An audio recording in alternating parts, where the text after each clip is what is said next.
하나님 아버지를 내가 믿사오며 그 외아들 우리 주 예수 그리스도를 믿사오니 이는 성령으로 잉태하사 동정녀 마리아에게 나시고 본디오 빌라도에게 고난을 받으사 십자가에 못 박혀 죽으시고 장사한 지 사흘 만에 죽은 자 가운데서 다시 살아나시며 하늘에 오르사 전능하신 하나님 우편에 계시다가 저로서 산 자와 죽은 자를 심판으로 오시리라. 성령을 믿사오며 거룩한 공예와 성도가 서로 교통하는 것과 죄를 사하여 주시는 것과 몸이 다시 사는 것과 영원히 사는 것을 믿사옵나이다. 아멘. 찬송가 438장 찬양하십니다. 438장입니다.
하나님 말씀 봅니다. 예레미야 42장 1절에서 14절입니다. 구약성경 제성경책으로 1120면입니다. 1120면 예레미야 42장 1절에서 14절까지 제가 혼자 읽겠습니다. 이에 모든 군대의 지휘관과 가레의 아들 요하난과 호사야의 아들 여사냐와 백성의 낮은 자로부터 높은 자까지 다 나와 선지자 예레미야에게 이르되 당신은 우리의 탄원을 듣고 이 남아있는 모든 자를 위하여 당신의 하나님 여호와께 기도해 주소서. 당신이 보는 바와 같이 우리는 많은 사람 중에서 남은 적은 무리이니 당신의 하나님 여호와께서 우리가 마땅히 갈 길과 할 일을 보이시기를 원하나이다. 선지자 예레미야가 그들에게 이르되 내가 너희 말을 들었은즉 너희 말대로 너희 하나님 여호와께 기도하고 무릇 여호와께서 너희에게 응답하시는 것을 숨김이 없이 너희에게 말하리라. 그들이 예레미야에게 이르되 우리가 당신의 하나님 여호와께서 당신을 보내사 우리에게 이르시는 모든 말씀대로 행하리이다. 여호와께서는 우리 가운데 진실하고 성실한 증인이 되시옵소서. 우리가 당신을 우리 하나님 여호와께 보냄은 그의 목소리가 우리에게 좋든지 좋지 않든지를 막론하고 순종하려 함이라. 우리가 우리 하나님 여호와의 목소리를 순종하면 우리에게 복이 있으리다 하니라. 10일 후에 여호와의 말씀이 예레미야에게 임하니 그가 가랴의 아들 요하난과 그와 함께 있는 모든 군 지휘관과 백성의 낮은 자로부터 높은 자까지 다 부르고 그들에게 이르되 너희가 나를 보내어 너희의 간구를 이스라엘의 하나님 여호와께 드리게 하지 아니하였느냐. 그가 이렇게 이르니라. 너희가 이 땅에 눌러앉아 산다면 내가 너희를 세우고 헐지 아니하며 너희를 심고 뽑지 아니하리니 이는 내가 너희에게 내린 재앙에 대하여 뜻을 돌이킴이라. 여호와의 말씀이니라. 너희는 너희가 두려워하는 바벨론의 왕을 겁내지 말라. 내가 너희와 함께 있어 너희를 구원하며 너희 손에서 너희를 건지리니 두려워하지 말라.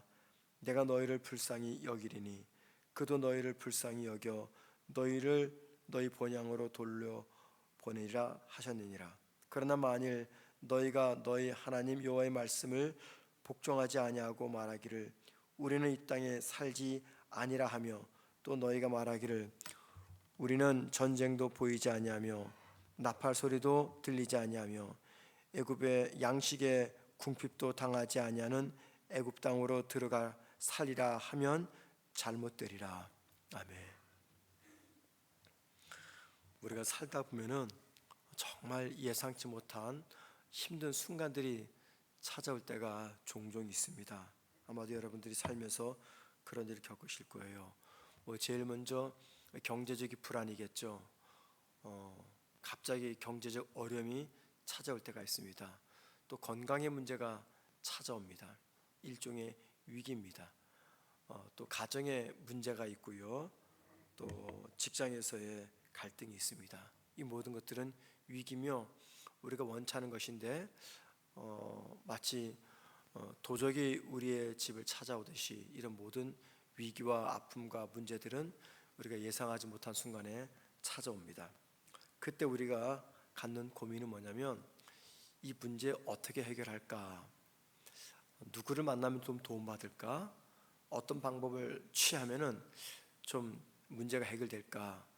세상의 지혜, 또 사람들의 지혜, 이런 것들을 우리가 생각하면서 고민합니다. 대부분의 사람들은 어떻게 하냐면 그 순간 자신의 판단, 지혜, 선택을 의지하기도 하고요. 또는 주변에 나보다 뛰어난 사람들, 힘 있는 사람들, 영향력 있는 사람들, 그런 사람들을 찾아가서 도움을 요청합니다.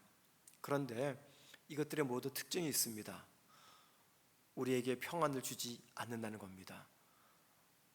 분명히 생각으로는 이렇게 하면 잘 될 것 같고 저렇게 하면 잘 될 것 같고 그런 마음에 평강이 임해야 되잖아요. 그런데 그렇게 문제를 해결해서 우리에게 평안이 주어지지 않는 것을 살다 보면 많이 경험합니다. 오늘 본문 예레미야서 42장 1절과 14절 말씀은 바로 이런 문제를 다룹니다.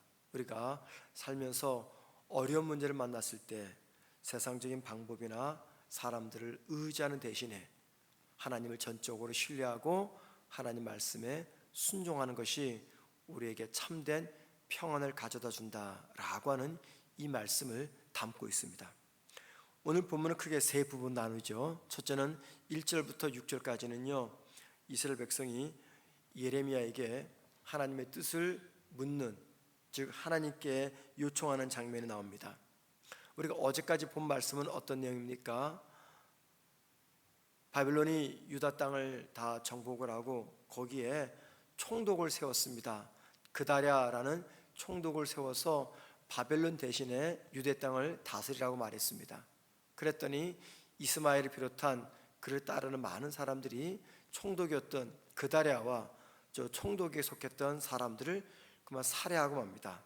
이거는요 바벨론 입장에서 볼 때는 반역 행위입니다. 총독을 죽였다 그 말은 곧 바벨론의 왕을 죽였다 그 말입니다. 자, 그렇게 하면 어떻게 되겠습니까? 바벨론이 반드시 보복을 하죠. 자, 보복을 하면은 총독을 죽인 사람들만 보복하는 게 아니라 유다 땅에 남아있는 유다 사람들, 즉 포로로 끌려가자는 많은 사람들 역시 보복을 당할 것이다 라고 하는 불안과 두려움과 공포에 휩싸이게 된 겁니다. 그때 이 유다 사람들은 하나님의 뜻을 묻기를 원했습니다.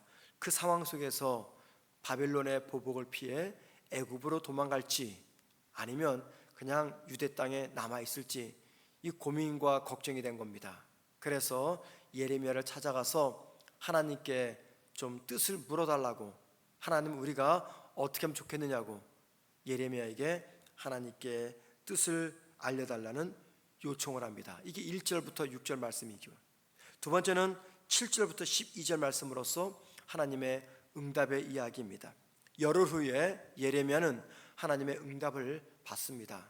그리고는 이스라엘 사람들을 다 부르죠. 하나님께서 어떻게 예레미야에게 당신의 뜻을 알려주었습니까? 유다 백성들에게 바벨론을 피하기 위해서 애굽으로 도망치지 말고 그냥 유다 땅에 머물러 있어라 라고 하는 하나님의 말씀을 알려줍니다. 하나님은 만일 이스라엘 사람들이 그냥 유다 땅에 머물러 있으면 그들을 지키며 보호하시겠지만 애굽으로 돌아가면은 거기에 대한 책임을 묻게 될 거다라고 말합니다. 세 번째 분문은 13절과 14절인데 하나님의 경고와 권면의 말씀이죠. 만약에 그들이 애굽으로 가게 되면 그들은 전쟁, 기근, 질병 같은 이런 것들을 만나게 될 거다라고 말합니다. 여러분, 이 전쟁과 기근과 질병은요, 이스라엘 사람들이 굉장히 두려워한 것입니다. 그런데 하나님 명령을 어기고 애굽으로 가게 되면 이것들을 만나게 될 거다라고 합니다. 이게 무슨 말입니까? 그들의 이 선택, 하나님의 말씀을 듣고 그들이 선택하는 이 선택의 문제가 그만큼 중요하다는 것을 알려줍니다. 그들이 어떻게 선택하느냐 따라서 그들이 그렇게 두려워하는 전쟁과 기근과 재앙을 만날 수도 있고 피할 수도 있다라는 것을 이야기합니다. 그런데 여러분, 결론이 어떻습니까? 우리가 예레미야서 13장 가게 되면 그들은 하나님 명령을 어깁니다. 그리고는 애굽 땅으로 도망갑니다. 예레미야의 경고를 무시하고 애굽으로 도망갑니다. 그 결과 그들은 하나님의 보호를 받지 못하고 예레미야가 경고한 대로 재앙을 받게 됩니다. 어떻게요? 바벨론의 왕 느부갓네살이 이들을 잡기 위해서 애굽을 공격합니다. 그래서 그들을 괴롭히며 많은 사람들이 전쟁과 기근과 질병으로 고통을 받게 됩니다. 유다 백성들은요, 하나님을 신뢰하지 않고 자기들의 방법을 선택함으로 비참한 결과를 겪게 됩니다. 이게 오늘 본문이죠. 여러분, 오늘 본문이 우리에게 주는 교훈은 너무나 명확합니다. 그게 두 가지를 우리들에게 알려주죠. 그 첫 번째는요, 이겁니다. 어떤 경우에도 하나님을 신뢰하라라는 겁니다. 하나님을 신뢰하라. 이걸 우리들에게 알려줍니다. 하나님이 뭐라고 말씀하셨습니까? 유다 백성들에게 바벨론을 두려워하지 말고 애굽 땅으로 피하지 말고 그냥 유다 땅에 머물러 있으라 말씀합니다. 만약에 이들이 하나님을 신뢰한다면 어떻게 그 신뢰가 겉으로 나타나게 됩니까? 애굽으로 가지 않는 거죠. 유다 땅에 머무르게 되는 겁니다. 이게 하나님을 신뢰하는 증거입니다. 하나님은 지금 이스라엘 사람들에게 아주 단순한 명령을 내리시는 거예요. 나를 신뢰해라, 그 말입니다. 결국은 나를 신뢰해라, 이 말이죠. 여러분, 이 말씀이 저와 여러분에게도 동일하게 적용이 됩니다. 우리가 어려움에 직면했을 때 하나님을 의지하기보다도 세상의 방법을 좀 의지하고 싶어지죠. 사람들을 좀 의지하고 싶어집니다. 그래서 이 사람 저 사람을 찾아다닙니다. 이게 어려움에 놓여 있을 때 우리에게 찾아오는 유혹입니다. 왜 제가 이것을 유혹이라고 말했는지 아십니까? 하나님을 신뢰하느냐, 세상을 신뢰하느냐, 하나님을 신뢰하느냐, 사람을 신뢰하느냐, 결국은 이 문제이기 때문입니다. 그리고 우리가 그 가운데서 왜 유혹에 빠지게 되냐라는 것은요, 하나님은 분명히 보이지 않습니다. 세상과 사람들은 보입니다. 눈에 보이는 사람을 의지할 것이냐, 눈에 보이지 않는 하나님을 신뢰할 것이냐, 이게 바로 우리에게 유혹이 된다는 겁니다. 여러분, 하나님은 보이지 않습니다. 그래서 보이지 않는 하나님을 신뢰하기보다도 보이는 사람들, 세상, 돈, 이것들을 신뢰하고 싶은 것이 솔직한 우리의 마음입니다. 그냥 누군가가 영향력이 있으면 그 사람에게 줄을 대서 이 문제 해결하고 싶어요. 이게 우리의 솔직한 마음이죠. 그럼에도 불구하고 하나님은 나를 신뢰하라 라고 말합니다.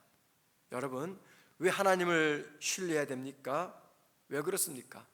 하나님은 전지전능하신 분이고요, 우리를 창조하신 분이고요, 우리를 사랑하시는 분이기 때문입니다. 그분은 우리의 필요를 누구보다도 아십니다. 그리고 우리의 삶을 가장 명확하게, 가장 바르게 인도하실 분입니다. 우리가 도움을 요청하는 이 세상과 사람, 그리고 나의 지혜의 특징이 무엇입니까? 일시적입니다. 불완전합니다. 일시적이고 불완전한 이 사람들 의지하기보다도 영원하고 완전한 하나님의 계획을 의지해야 됩니다. 하나님을 신뢰한다는 것은요, 그러니까 결국 우리의 안전과 평안을 보장하는 유일한 길이 된다라는 겁니다. 하나님을 신뢰할 때 우리에게 참된 평안이 주어집니다. 직장에서 어려움을 겪을 때가 있습니다. 또 가정에서 문제를 만날 때가 있어요. 그때 우리는 세상의 조언이나 사람들의 의견을 묻거나 그들을 의지하지 말고 먼저 하나님 앞에 기도하고 하나님의 인도를 구해야 한다는 겁니다. 그게 바로 하나님을 신뢰하는 겁니다. 자, 두 번째, 오늘 본문이 주는 교훈이 무엇입니까? 너무나 명확하죠. 순종의 복을 누리라 라는 겁니다. 순종의 복을 누리라. 왜 제가 순종에다가 복을 붙였을까요? 우리가 복받는 길은 순종의 길이기 때문입니다. 순종하지 않으면 절대 하나님의 은혜를 경험할 수 없습니다. 하나님의 은혜를 경험하는 분들의 특징은요, 하나님 말씀에 순종하는 분입니다. 오늘 본문은 저와 여러분에게 순종의 복을 누려라 라고 말합니다. 하나님께서 유다 백성들에게 무슨 이유 때문에 애굽에 가지 말고 유다 땅에 머물라 라고 말한 겁니까? 그들에게 재앙과 기근과 전쟁을 주기 위해서 유다 땅에 머물라 말씀하신 겁니까? 그게 아니죠. 그들의 안전과 그들의 번영을 위한 하나님의 계획이었습니다. 그러니까는 하나님의 뜻에 순종하는 것이 그들의 유일한 살 길이었다라는 거죠. 이건 여러분 모든 그리스도인도 마찬가지입니다. 하나님의 말씀에 순종하는 길, 그 길만이 우리가 살 수 있는 길이라는 것입니다. 하나님의 말씀에 순종할 때 그때 우리에게 무엇이 주어집니까? 참된 평안과 복이 주어집니다. 우리가 종종 이렇게 질문할 수 있어요. 왜 순종해야 됩니까? 왜 사람들 의지하지 않고 세상 의지 않고 하나님 말씀에 순종해야 됩니까? 여러분, 하나님 명령에 저와 여러분이 순종한다는 거, 이게 무엇이 전제가 되어 있는 것입니까? 하나님 말씀에 순종하는 분은요, 적어도 두 가지를 인정합니다. 첫째, 하나님의 주권입니다. 내 비록 세상 사람들 의지하지 않고 내 지혜 의지하지 않고 하나님 말씀에 순종함으로 말미암아 당장은 손해보더라도, 당장은 아프더라도 그 손해와 고통을 뛰어넘어서 마침내 가장 선한 길, 모든 것이 합력해서 선한 길로 인도하신다는 그 하나님의 나를 향하신 주권과 섭리를 내가 믿습니다. 그래서 내가 순종하겠습니다. 순종한다는 것은요, 하나님의 내 인생을 향한 주권과 섭리를 인정한다는 겁니다. 또한 동시에 하나님의 말씀에 순종한다는 것은요, 나의 삶을 향하신, 내 인생을 향하신 하나님의 사랑을 내가 인정하는 행위입니다. 나를 향하신 하나님의 사랑 내가 인정합니다. 그래서 순종하겠습니다 라는 거죠. 그러니까 결국 여러분, 순종은요 다른 게 아닙니다. 하나님에 대한 나의 신뢰를 표현하는 방법이라는 겁니다. 하나님 믿습니다. 하나님 의지합니다. 기도는 유창하게 하고요, 찬양도 하고요, 고백도 하고, 또 그런 말씀 들을 때 아멘이라고 화답합니다. 그런데 순종하지 않아요. 이거 새빨간 거짓말입니다. 하나님을 신뢰하면 그 말씀에 순종합니다. 신뢰하지 않으니까는 순종하지 못하는 거죠.